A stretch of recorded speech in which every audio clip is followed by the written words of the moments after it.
Holy crap, you guys. Do I have some stuff to tell you? So there are 4 planets in retrograde right now. I don't know if this is what is affecting things for me, but in the last couple weeks, I have had every single person I've ever been close with resurface and ask for my attention, help, friendship, partnership. Like, I have had literally every single person I've ever cut off in my life that I've been super close to emotionally, they have popped back up. And it's really out of the blue because I was not expecting any of that. So my sister popped back up, my mom popped back up, my ex-boyfriend popped back up, and caveat on that, he has been popping up in my dreams. It's almost like it's a glimpse of what my life would be like if I stayed in Anchorage and if I stayed with him. Because I was with this guy for years and he did me so dirty. I was so naive back then that I would catch him with women, or girls actually, because we were teenagers back then. I would catch him with girls and I wouldn't even think of, it wouldn't even cross my mind that he was sleeping with these women or girls. But something kept nagging at me. And so one day I asked him, I said, did you sleep with these people when I walked up in on you guys? Was that what you guys were doing? And he had the balls to say, yeah. I give him that. But, yeah, the dreams I'm having, though, they are very intense. It's almost like our souls are still entwined. Our souls are still enmeshed. Because he messaged me on Facebook recently saying, how can you not be here and I can still hear your voice? And I feel the same way. I feel that same thing.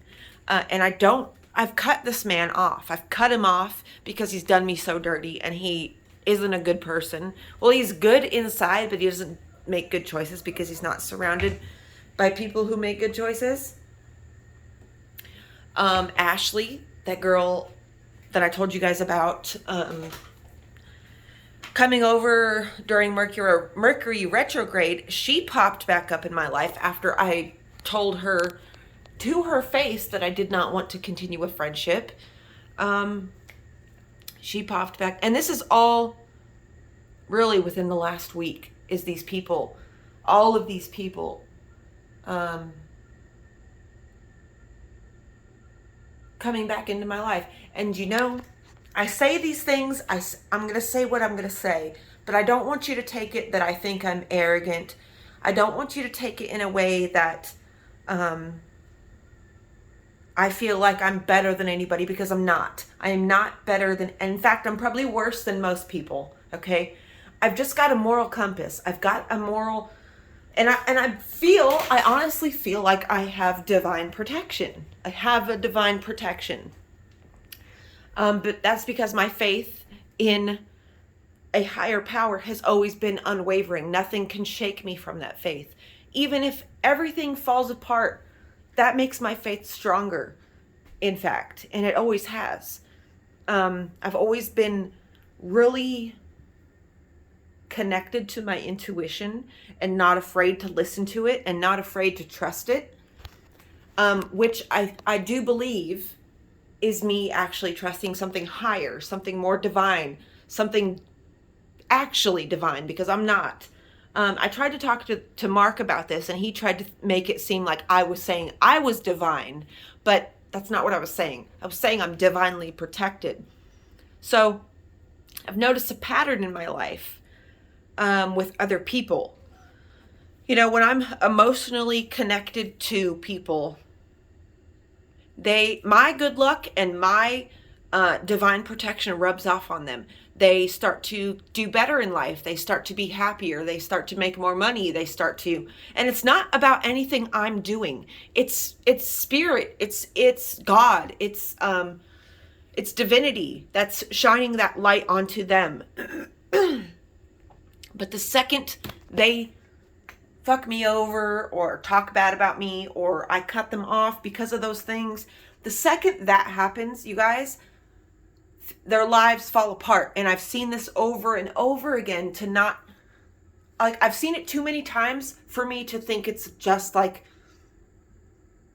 a whim or a coincidence. No, this is divine protection, what I'm experiencing.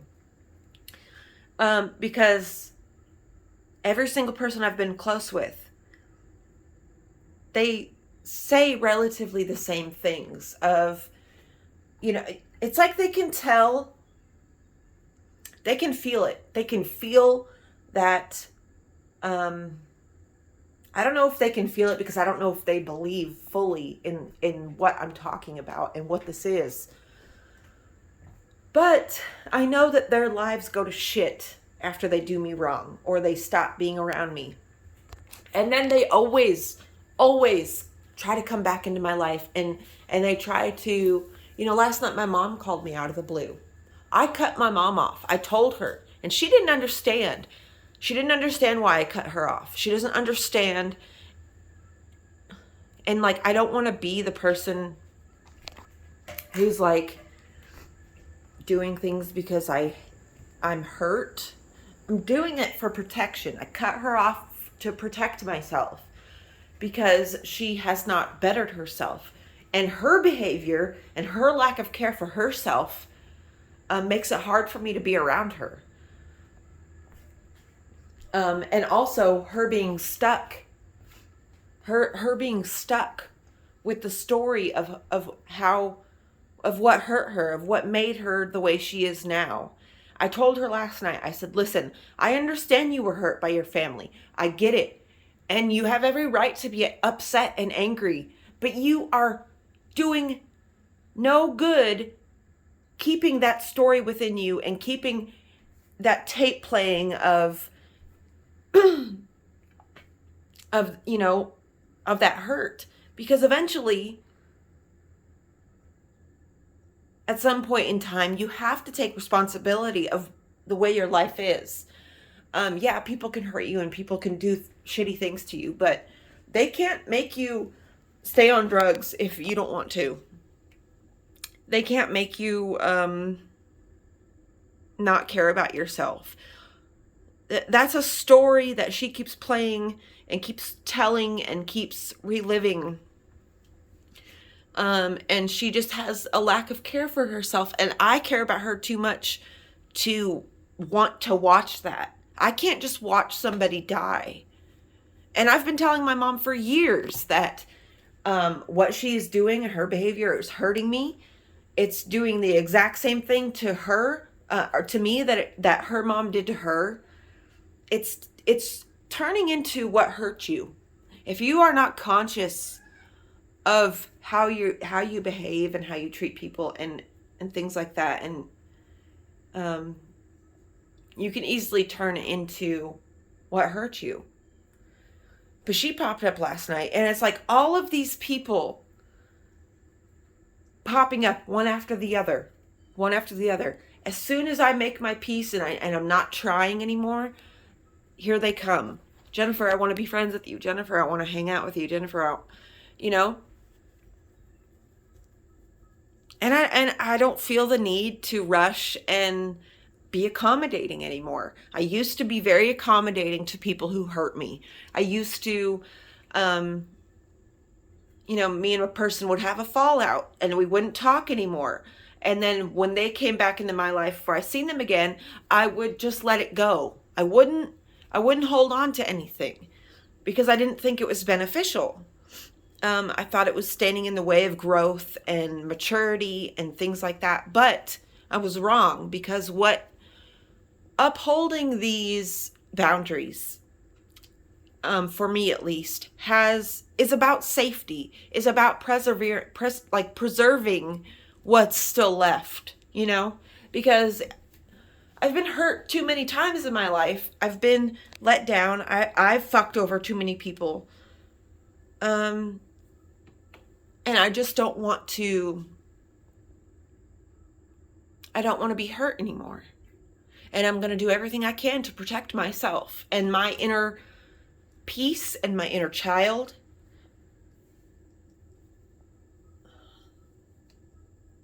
I just think I think divinity has a way of showing you if you're divinely protected or not.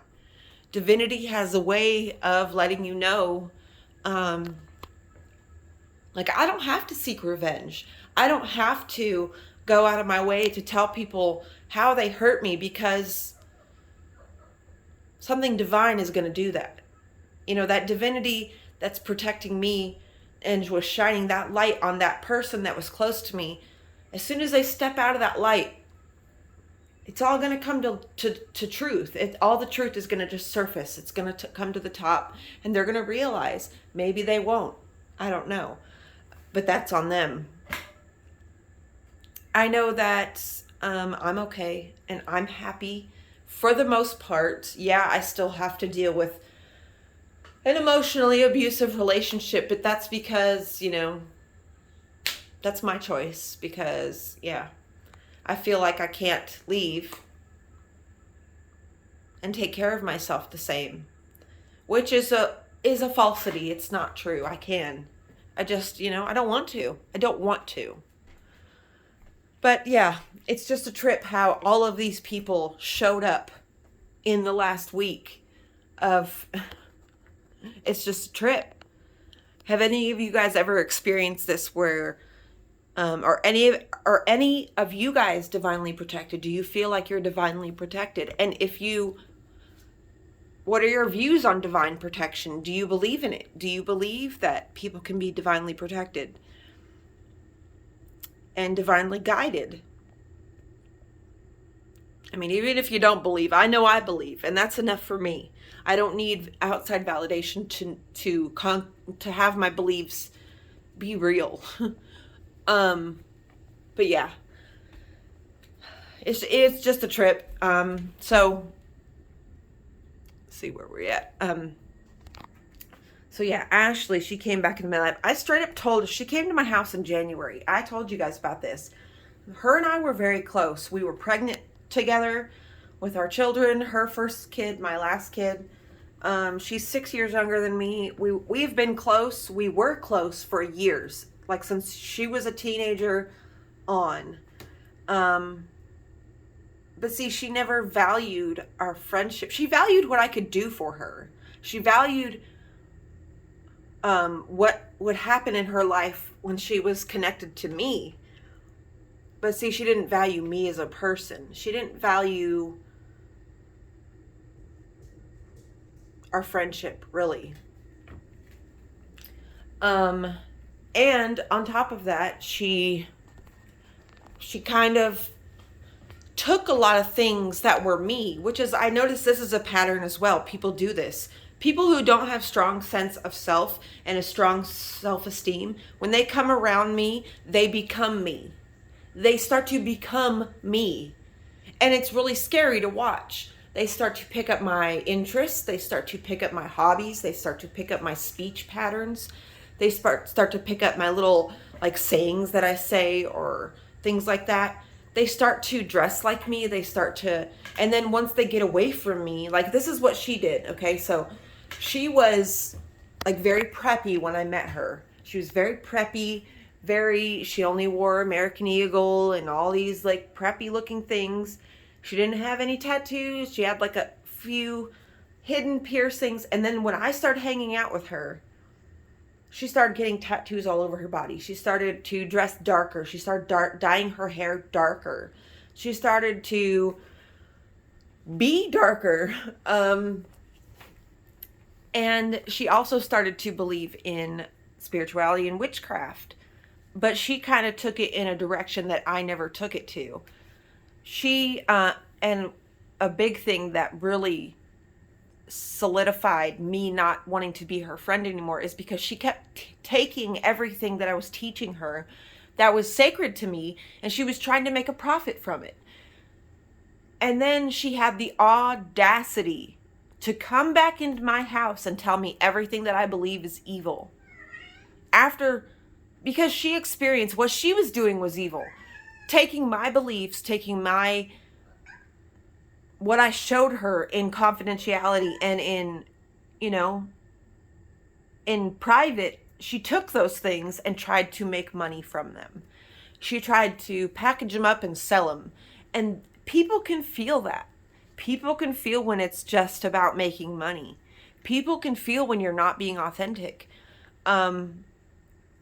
And lo and behold, 5 years away from me, she comes back a full-blown Christian talking about everything that I believe is evil. Don't collect quartz because those are evil. Like, girl, what are you talking about? Maybe what you were doing was fucking evil. You know, trying to package up these spiritual beliefs and sell them to people, or doing tarot card readings for people online, or going into the Akashic records and telling people things. Like, that's not how any of this works. If you try to do that, you're going to encounter evil, because that's evil. That's an evil mentality, to want to see something sacred and say, how could I make a profit off this? That is evil. And evil begets evil, okay? And so when she came to my house that day, I listened to her, and it's funny when you go through spiritual awakenings, you could see things that you didn't see before. And I seen why is more appropriate. I seen why it was happening. And I told her straight to her face, I said, listen, Ashley, I don't want to continue a relationship with you. I don't want a friendship with you, because it never did anything. It always made me feel empty. When you left, I always felt a relief. And you shouldn't feel that with a friendship. You shouldn't feel relief when your friend leaves. That shouldn't be a thing. But I felt it. And now she's totally lost. And when we went to Natural Tunnel the other day, I invited Travis and them to come with us, mainly because of Gwen, her daughter, who is the same age as Briar. Mainly because of that, because she seemed like she needed some type of guidance, and like, I don't know, I just felt for her. So I thought, look, I'm going to invite them. So they came. Was not expecting her to be there. She came though, and she came up to me and she hugged me and she said, I was trying to get a hold of you, because she tried to call me last week. I just straight up ignored her. I'm just not interested. I'm not interested in backpedaling and going back to people and relationships that hurt me in the past and used me and wanted all the benefits that came along with me but didn't want me. I'm just not there. I'm not here for that no more. I value myself too much. And I know something divine values me. So I'm not going to deal with people like that anymore. I'm not going to put up with people that hurt me continuously. I'm not going to do that. Like, my mom called me. She said, I want a relationship with you. I said, Mom, I want that too. There's nothing more in this life that I want than that. But sadly, the reality is that you've never cared about me. You've never cared about me. And if you did, you didn't show it. So how would I know that you cared if you never showed me that you cared? Yeah.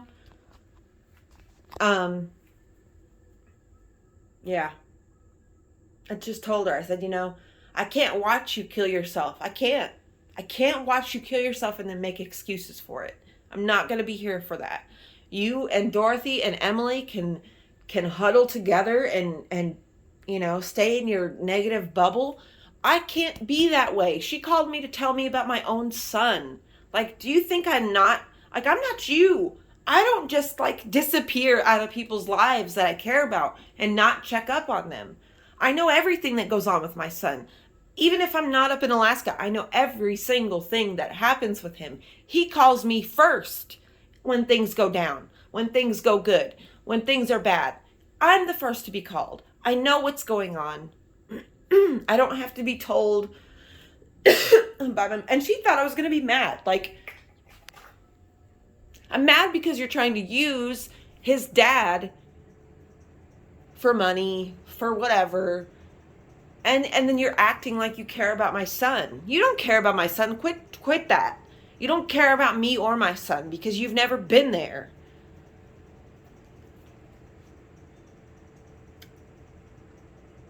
Anyways, guys, I just wanted to give you this little update on the crazy things that have been happening in my life recently and all of the weird fucking things that are happening and all the people that are trying to come back into my life that once benefited off knowing me and being around me.